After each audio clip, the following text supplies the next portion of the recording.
Billy Joe Saunders, the WBO middleweight champion of the world. His next fight, which should take place on September the 16th at the Copper Box here in London, which is just across the road. And this fight will be the UK leg of the Golovkin-Canelo fight. Great fight. Willie Monroe Jr. is here. His record's 21-2. One of those losses was to Golovkin. So this is going to be for me, it's going to be a keenly fought fight. It's a fight that Bill's got to be top of his game. He can't afford to slip up. He's had a few problems over the last few months with opponents pulling out, fights falling through. Unfortunately, Caceres, his mandatory, fell by the wayside. And Willie's now in, Willie Monroe Jr. is now in to take that position. And this is a mandatory defence. So the winner of this comes through it. They've got the WBO title, which is the piece of the jigsaw that Golovkin, the winner of Golovkin and Canelo, who hold 3 titles, the winner will hold 3 titles, will want. So obviously I'm in Bill's corner, and if he comes through this, we'll be pushing very hard, and we've had conversations with Golovkin's people that we could do that fight in December, providing Golovkin wins. And if not, it'll be Canelo probably in the new year. So a lot to go for Bill and for Willie. A lot as far as Bill's concerned to go out and prove a point, which I'm sure he will do. He's had a change of trainers. He's now being trained by Dominic Ingle, who's very respected in the business, and I'm really delighted and pleased that he's up there working with him. And we'll hear from Dominic soon. You know, Dominic has been involved with some great fighters over the years, and I've had great pleasure working with him in the early days with Nassim Hamid and other fighters. So, you know, I know he's in safe and good hands, and I know that he's a great disciplinarian, and that's what Bill needs. He needs that focus and needs somebody there to drive him. From Banner Promotions, we've got Mark Abrahams, who's here representing obviously Banner and also Willie. Welcome to the UK. We're looking forward to working with Banner again. We've got a great relationship with them. We put a number of fights on with them in the last few years, and they've all been good fights. So this will be the main event on the 16th. Everything to go for both boxers. Chance to get into the mix to fight the winner of Golovkin-Canelo. What more can you want? And it means everything's going to be on the table. They've got it to go for. The undercard will feature Anthony Yard and also Dangerous Daniel Dubois. So there'll be other fights that'll be announced. There'll be quite a few other title fights on the bill, so we'll be announcing those within the next couple of days. So it's going to be a fantastic night again, another competitive night. I think we've shown the British public over the last, well, for quite a while, but certainly over the last 6 months, certainly since we've been with BT and on BoxNation, the fantastic competitive events we're putting on. Not one fight, events, and that's what we're going to continue to do, headed up by this fantastic fight. As I say, these guys got it all to go for, and as always, the people who benefit from this are the fans, because they're the guys who pay the wages, who buy the tickets, buy the subscriptions. This is for them. These are the fights that they want to see. And we've got all the guys here. I'm sure you've got some questions to ask. And just before you do that, I'd just like to say thank you to our sponsors, 32 Red, Foot Asylum and Raynham Steel. Your questions? Please go ahead, unless you want me to ask the guys and you jump in. It's entirely up to you. How do you want to do it? Billy, just talk us through your opinions of Willie as a fighter and how tough a defence this could be. Yeah, I think he's a good boxer. I think that he's got skill. This is his big chance, obviously, so he's not coming over here to just to make numbers up. He's coming obviously prepared. He's been in there with good opposition. He's been there with Golovkin, come short. You know, I think that it's going to be a very tight fight. But I just think that I've got the edge on the want side. You know, I think that no disrespect to him, but I'd say that in round 6 of his fight with Golovkin, he said he was done, and that's not a very good sign from a warrior, because whether I'm done or I'm not, my spirit would never let me do that. I'd get knocked out cold first. So there's there's that question I look at and frown upon.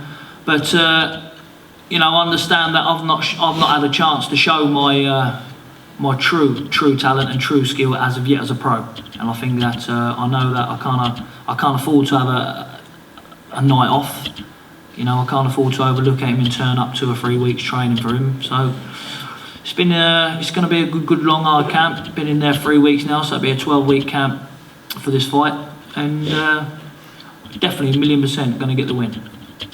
Willie, can you just speak about what Billy said there about maybe not wanting it in the 6th round against Golovkin? That was 2015. It's 2017 now. That's all I got to say. So he wants it now. Listen, I'm not running him. Listen, I'm not running him. He's a good fighter. He's a good fighter. He comes in, but once you surrender once, you will surrender again, 100%. You know, I don't think that a fighter can't just quit. It's not in the rule book to quit. I mean, we're in the wrong sport to do that. Understandable. I might not be Golovkin. You know, that's the other occasion. I'm not Golovkin, but you know, when our skills are going up against skill and wills against wills, I know one thing, that I won't crack. I've been in fights before where I should have never been in fights. I should never have won them if people knew, but I've come through, and that's because of will. But he's a good fighter. I'm not taking nothing away from him. He's a very, very good fighter, very, very good boxer. Got plenty of skill, bags of skill. But I just think he will be lacking something on the night. Willie, what's the difference then between you now in 2015 and now? It's experience. We've only boxed once since then. So, you know. It's experience. So let's just say there's 36 minutes difference, even though years passed. Willie, your opinions of Billy Joe from what you've watched of him? He's a good fighter. He better make his ass whooping worse. Keep talking like that. They all talk shit, don't they? Sorry, don't talk rubbish. Can you just tell us briefly what it was like for you facing Golovkin now? I mean, we took the fight on. You know, I see guys getting 12-week camps and 10-week camps for fights. You know, we took that fight on a 6-week notice. You know, the same thing we did with Rosado. Took that on a 4-week notice. Before that, took John Thompson, 4-week notice. No disrespect, Rosado's a journeyman, though, isn't he? To be fair. 4-week notice. But you're always in shape. You always lived the life, so I don't know if you took it on 2 weeks' notice. Thanks for the compliment. Yeah, you're in like good I was shape. saying, 4-week notice. It's just experience. You know what I mean? It was early in my career, and like I said, you know, I never had big backers and these big money guys in my corner to make sure things happen. So when a shot like that come up, you take it. I think I gave a good account of myself, but you know, I can admit that at that moment, that may have been too big of a moment for me. It was the moment, you know, shook me up more than the fight. You know what I mean? When you step into an arena and you got 15,000 screaming fans and 14,990 out for the guy that you're fighting, and he's supposed to be God, that moment can shake you up. I'm human. I never got up here and said, I'm superhuman, and I'm this, I'm that. I've always been humble, you know? Billy Joe has had the luxury of having a great promoter like Frank Warren in his corner. All of his fights have been here, his backyard. He hasn't had to go into the Lion's Den and fight a guy with all of these screaming fans against him, you know what I mean? So, I mean, when you're talking different textures, different things, you get different outcomes. But I'm really not here to talk about the past. But can I just say though, brother, that, like I said, I can't sit here and talk bad and rubbish about you, I'm talking the truth. As a fighter, it don't matter about backers, about money, about this man. When you get in that ring, there's only me and you and Golovkin, and you said, I'm done. So you are a mentally weak person. I know by looking at you in your eye that mentally you're weak. I can tell that. Not by looking at your fucking face, you're fat. Listen, I know, yeah, you're right, I might be fat at the minute, right, but I can look at you in the eye and I know that what sort of person you are. You have to be coded, you have to be coached along, you have to be brung along, you have to pat you on the back. When it gets hard of you, I know, I can see in your eye, you'll quit. You will jack. We call it over here jacking. And that's what you do. Listen, you're a good fighter. When you're on top, you're a very good fighter. I must say, you're a good fighter, you keep in shape. I can't sit here and talk bad about you, but I'm just saying what I know, what you would do deep down. The reason why you haven't had backers, Brian, you and people to look at you and goad you, because when it comes to the big time, when it comes to that big time, that big crunch, you haven't got that crunch to give. You don't know nothing about me. No, listen, I don't know you, but I can look in your eye and I've studied you enough. I've studied you enough to know what sort of fighter you are. I've studied you enough. When you're looking good, you're making them miss, you're making them slip, you're getting away with it, you're rocking and you're rolling, you look $1 million. But when someone puts it on you, my friend, you'll quit. And that's a fact. September 16, you got 12 rounds or less to show me. Well, I'll be obliging you of that, and I would definitely 1,000,000% be defending that belt against you, because you're not mentally. You got no choice but to defend it. We just signed a contract. You are not mentally strong enough to beat me ever. Even if I got in the ring fat and unfit, you still beat me mentally, and that is a big part of it. You know it. Gamesmanship. I understand. Well, what you're gamesmanship. doing. It's not gamesmanship, my brother. I see you say I'm done in a ring. You don't do that, and that's what you did. Right. I'm not here to talk rubbish about him. If that was lies, then I'm talking rubbish. Then so be it. But I'm only speaking the truth, what went on, and you did say I was done.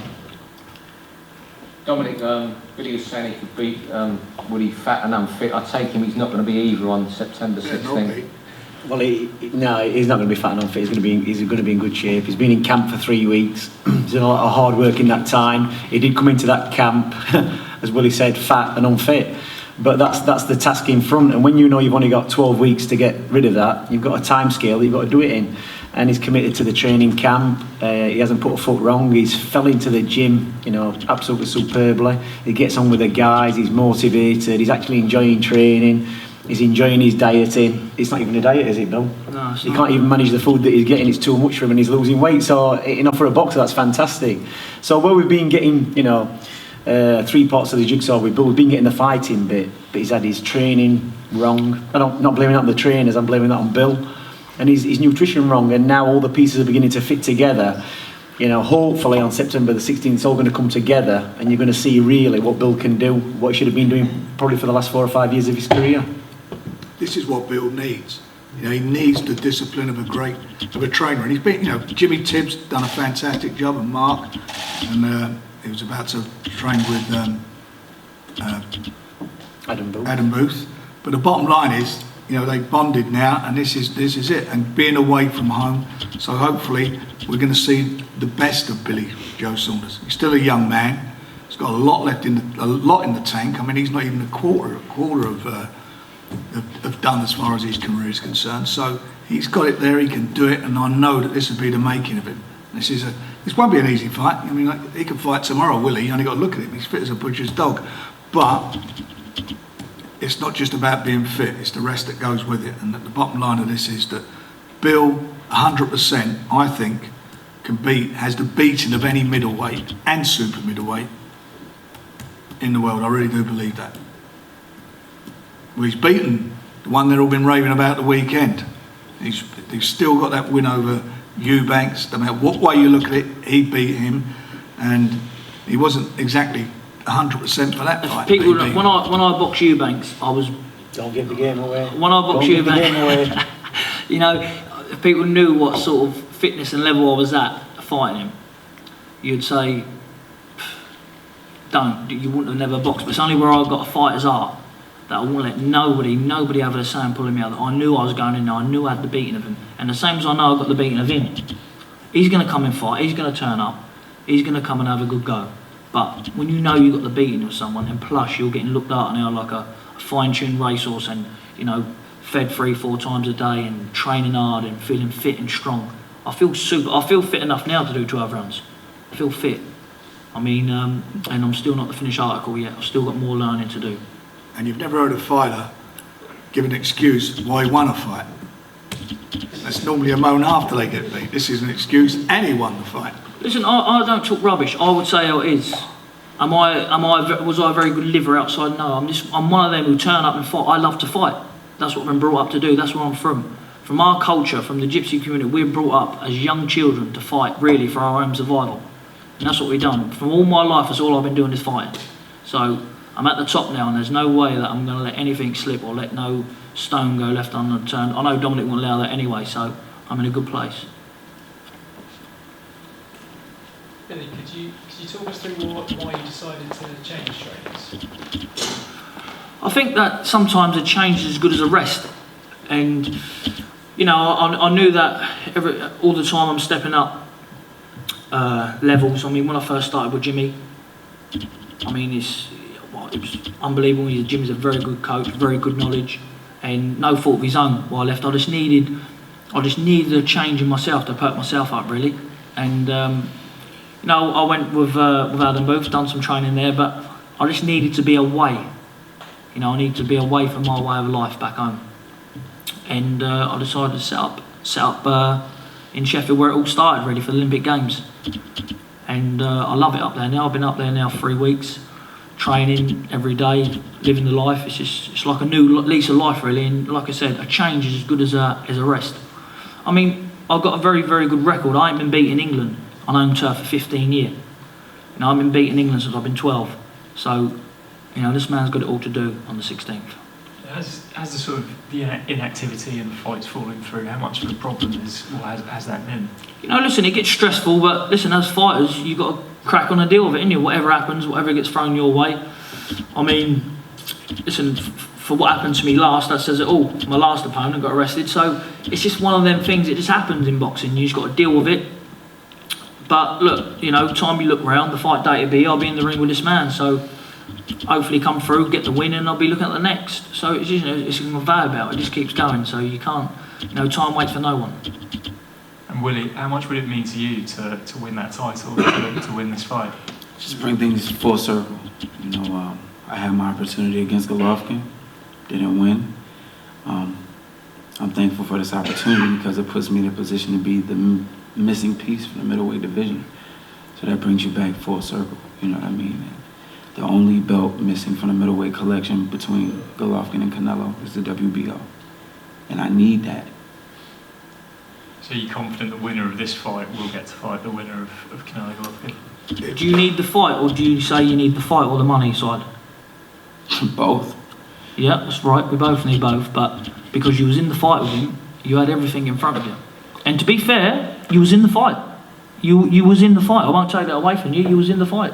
You was giving a good account of yourself, but just when it got that little bit where you had to dig that, just to climb that first little bit of a mountain, that you decided to say, you know, and you beat the count. So I'm just only asking you, what did you have enough for? Did you have enough? What, did the gas run out? What was it? I'm only asking you to explain yourself because I would like to know. It intrigues me because when I watch the video, I look at it and you looked all right. I really don't owe you any explanation right now, bro. Can you owe these guys explanation? Then he'll come out and see you to interview you.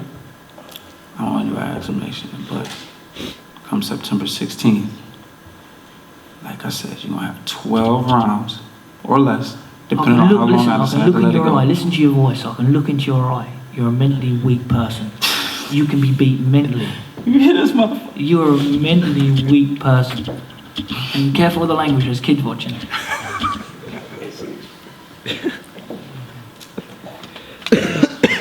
Any other questions?